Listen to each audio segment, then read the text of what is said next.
question that truly touches everyone. How deeply do our financial systems, from the very creation of money to the power of institutions, truly shape our individual prosperity and economic stability? Are we, masters of our financial destiny, or are we perhaps caught in a system with inherent flaws?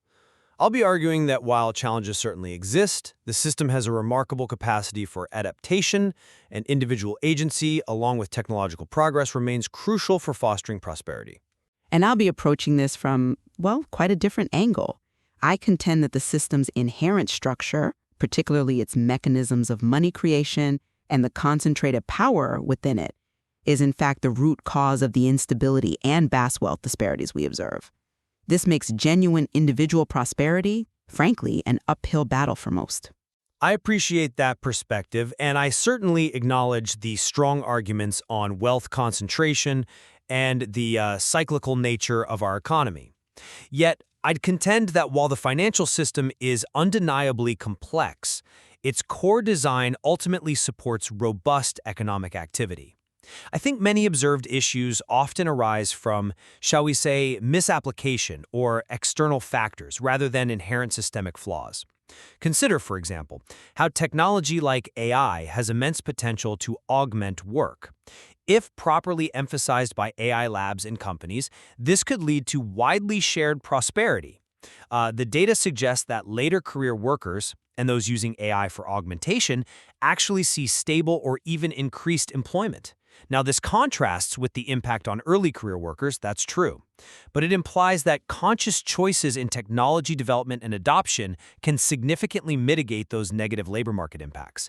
And this adaptability isn't just theoretical. We've seen remarkable resilience in the U.S. labor market post-pandemic, creating a crucial buffer even against concerning indicators like an inverted yield curve, which, as you know, economists often interpret as a harbinger of recession.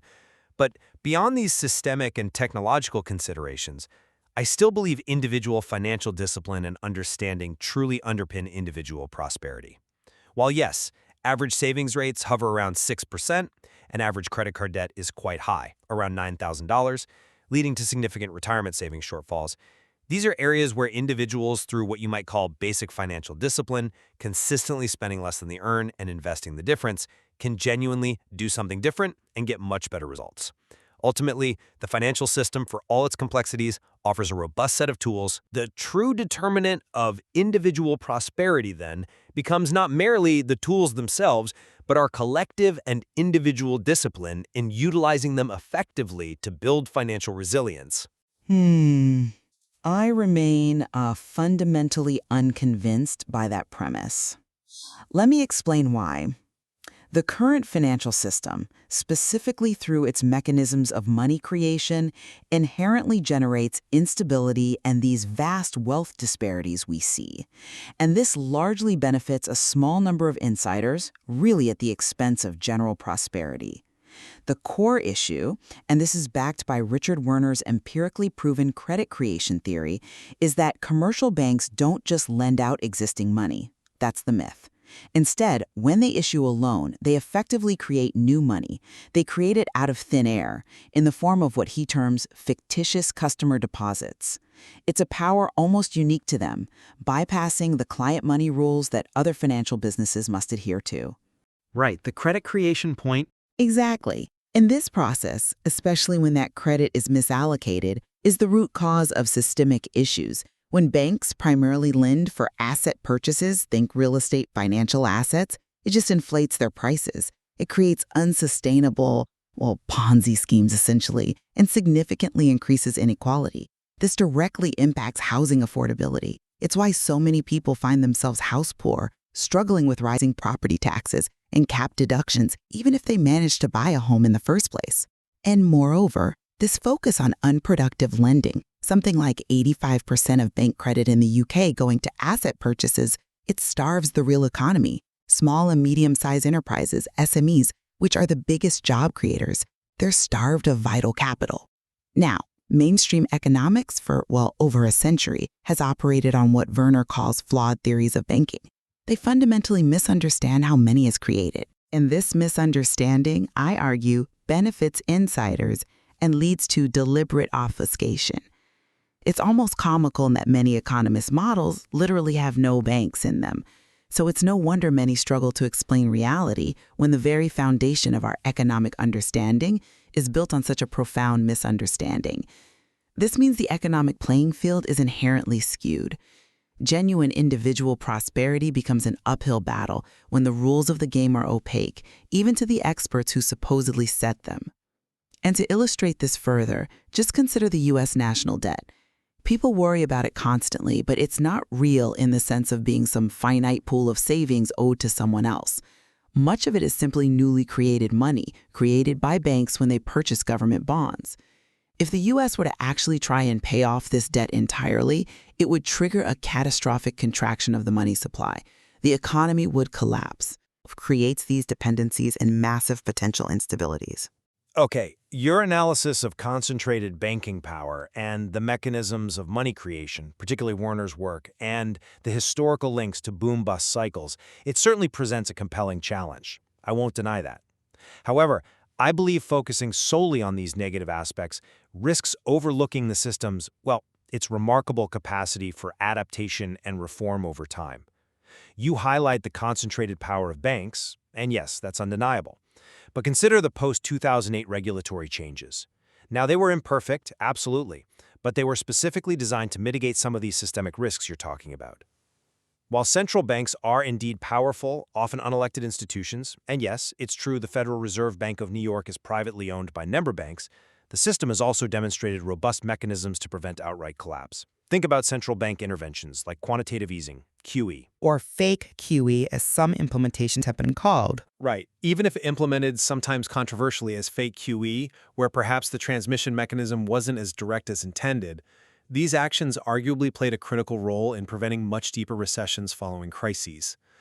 The sheer complexity of global finance, I think, makes simple, sweeping solutions incredibly difficult. A complete dismantling of the current system, I would argue, would likely prove far more destabilizing than continued targeted efforts at reform.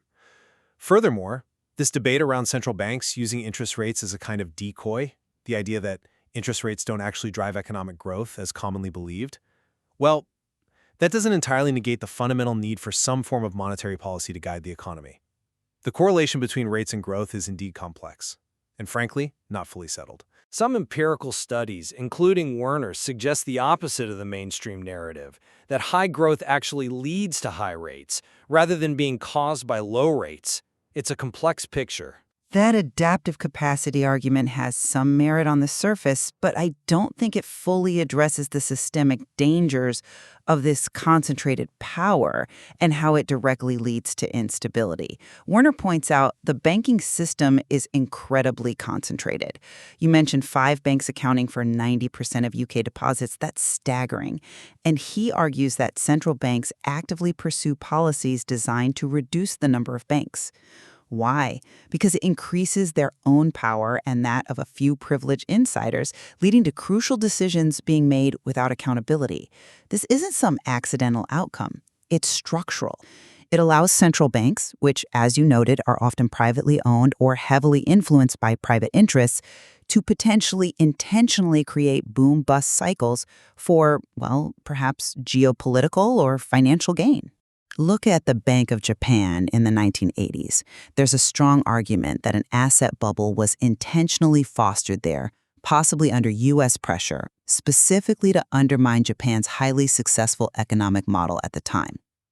This dynamic leads to what's been termed a finance curse, where the financial sector grows so large it actually starts extracting value and resources from the real productive economy rather than supporting it. When the real truth about money creation is, as I believe, deliberately obscured and has been for over a century, with influential economists like Keynes and Bernanke seemingly altering or regressing their theories as they gained power and influence within the financial establishment, you really have to question who benefits from this widespread misunderstanding. This continuous obfuscation, coupled with, let's be honest, historical allegations of influence by powerful, unelected entities like the CIA in global structures, influencing policy behind the scenes, and even links between central banking and the financing of major wars, It suggests a deeper, systemic drive for control, not just simple economic oversight.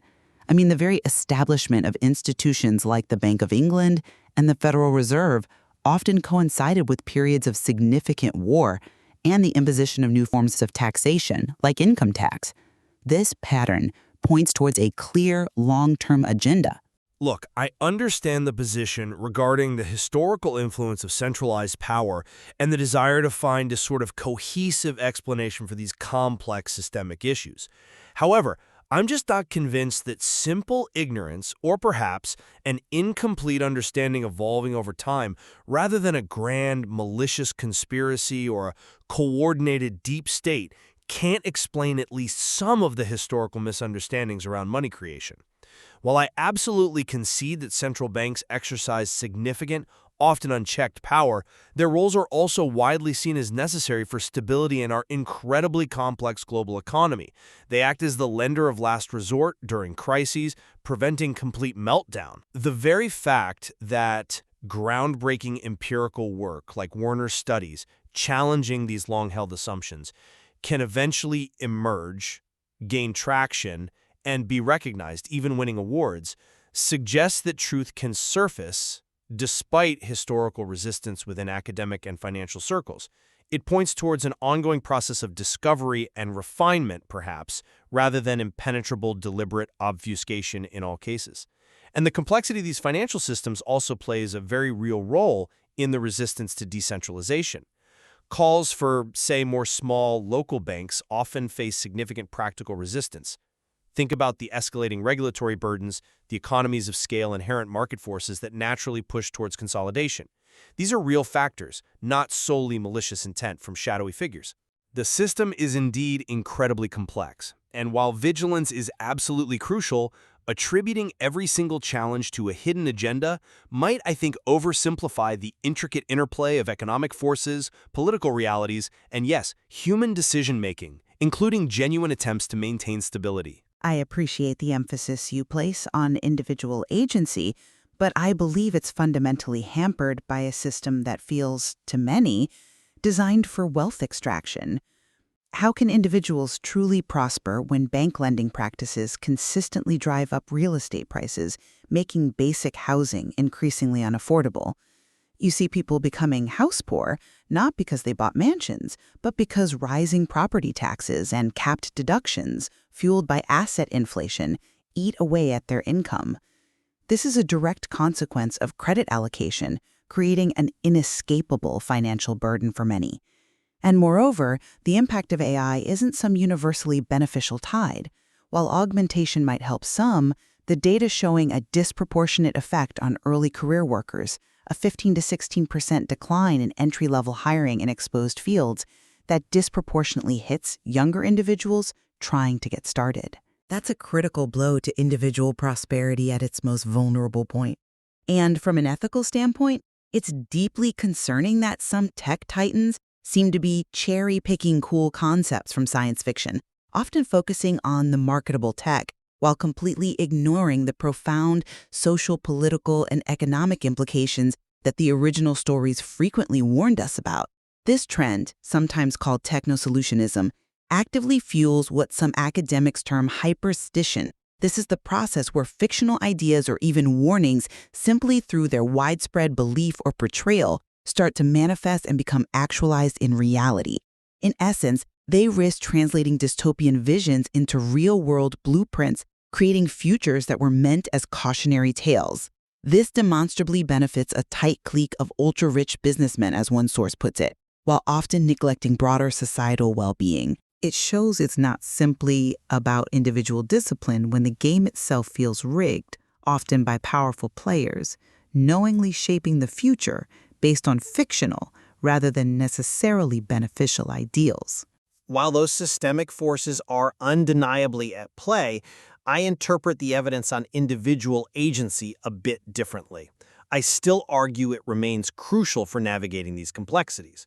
The statistics you cited on median net worth for younger individuals under 35, less than $14,000, and average retirement savings where the median for those 65 and older is around $88,000, yielding only about $300 per month, Yes, they certainly paint a stark picture of struggle for many.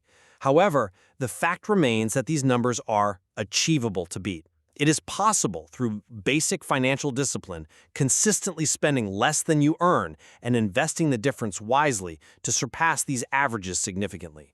The very possibility of doing so shows that individual action, informed and disciplined, still holds significant power within the existing framework. On the technology front, I absolutely agree that AI's implementation is key, but I maintain that it can be steered in a more beneficial direction.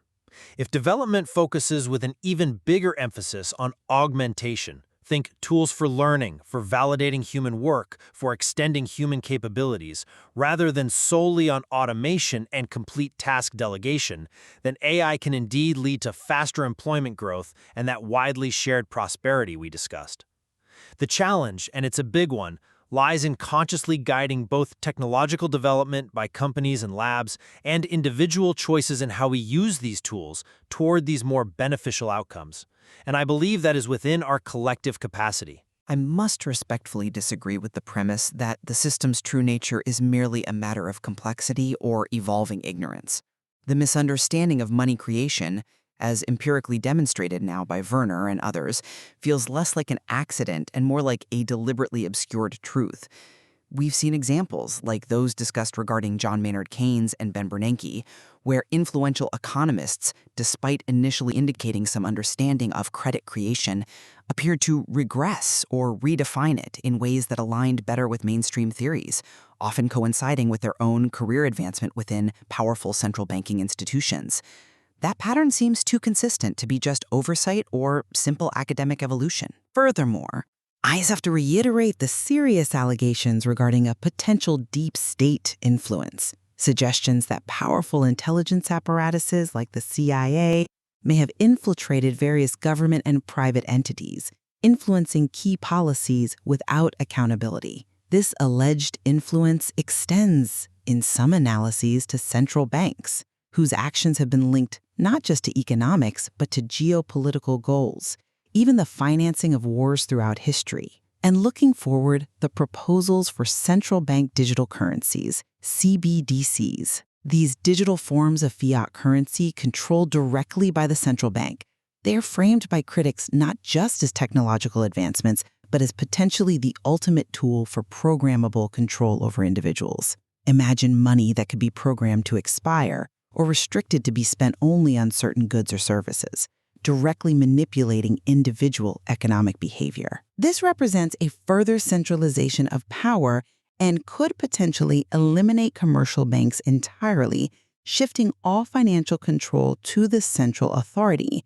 This suggests, to me at least, a deliberate long-term strategy geared towards control rather than simply managing complexity. Okay. I concede that the complexity and historical opacity within these systems are significant, and the historical allegations you raise regarding influence and potential obfuscation are certainly points of serious contention and ongoing debate. However, suggesting a coordinated deep state operating through deliberate century-long obfuscation, while a powerful narrative, might still overlook the potential role of genuine, albeit perhaps convenient, ignorance in some of these historical misunderstandings. As Werner himself notes, his detailed empirical work on money creation was apparently the first of its kind in centuries, which itself indicates a significant, long-standing gap in academic understanding, a gap he has now importantly helped to fill. The fact that ongoing research and empirical testing can challenge orthodoxy and refine our understanding shows that truth can emerge even against institutional resistance. As necessary for providing stability in an incredibly complex global economy.